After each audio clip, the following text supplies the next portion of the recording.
आपने पूछा है कि बच्चों के साथ नरमी से चलें या गर्मी से। अरे मेरे भाई, नरमी से भी चल लेना, गर्मी से भी चल लेना, लेकिन बेशर्मी से मत चलना। आपके इस प्रश्न पर मुझे एक वाकया याद आ रहा है। मेरे एक मिलने वाले हैं,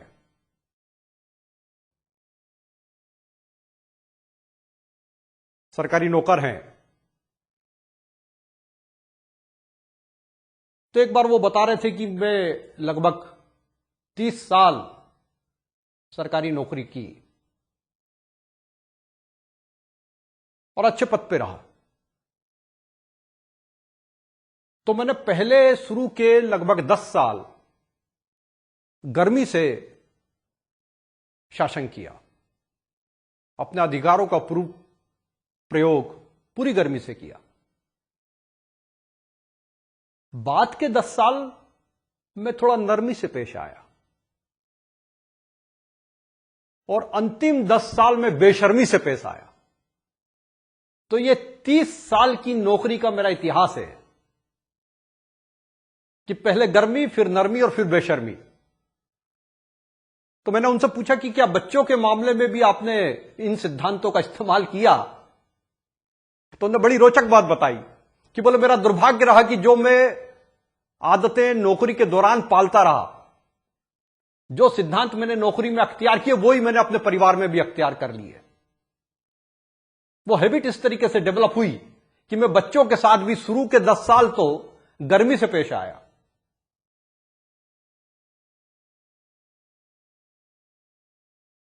और जब वो 10, 12, 15 साल के हो गए और मेरी गर्मी को बर्दाश्त करने से इंकार करने लगे, और एक बार ऐसा हुआ कि मेरे बच्चे ने मेरी तरफ आंख उठा के देख लिया, तो मुझे ऐसा लगा कि अब नरमी से पेश आना पड़ेगा, और मैं नरमी से पेश आने लगा।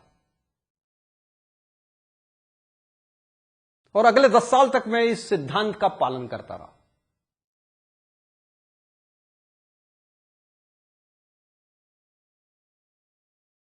लेकिन वो 10 साल के बाद अचानक एक दिन उन्होंने मुझे डिसओबे करना चालू कर दिया।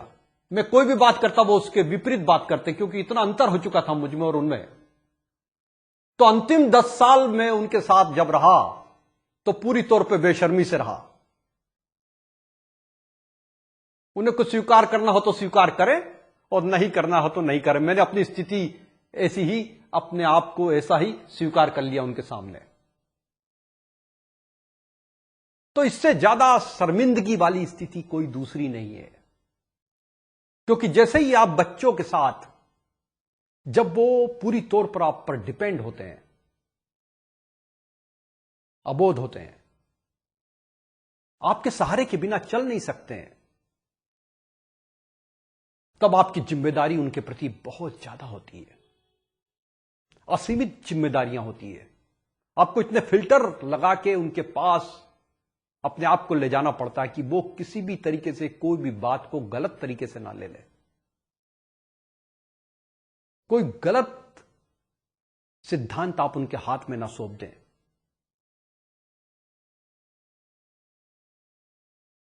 लेकिन आप उनसे गर्मी से पेश आते हैं। गर्मी मतलब आदेश देने की आदत आप अपने अंदर विकसित कर लेते हैं।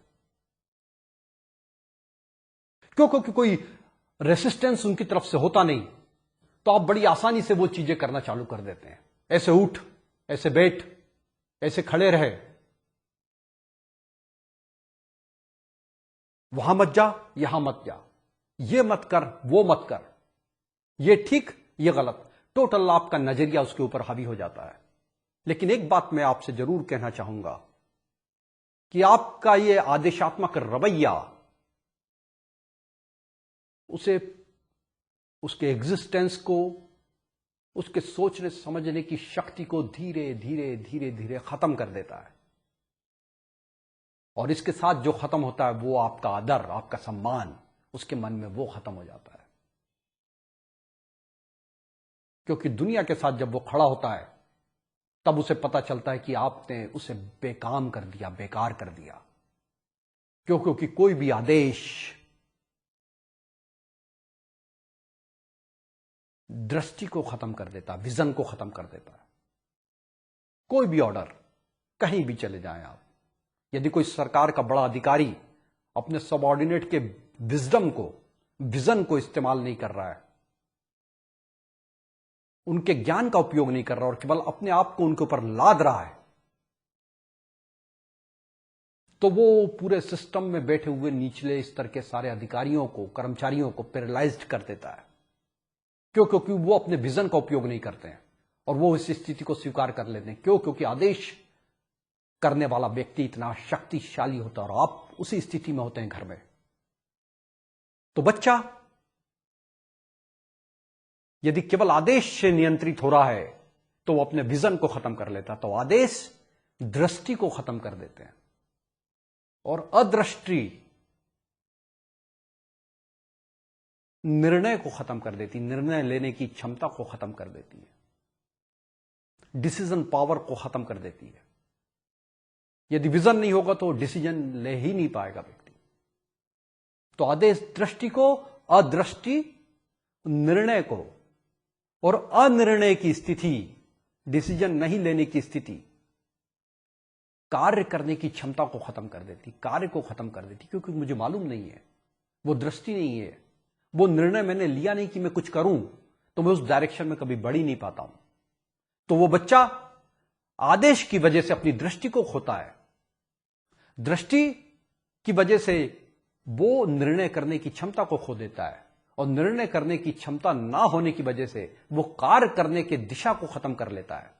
तो आदेश दृष्टि को, अदृष्टि निर्णय को, अनिर्णय कर्म को और अकर्म डायरेक्शन को, दिशा को खत्म कर देता है। ये बात को आपको समझना पड़ेगा।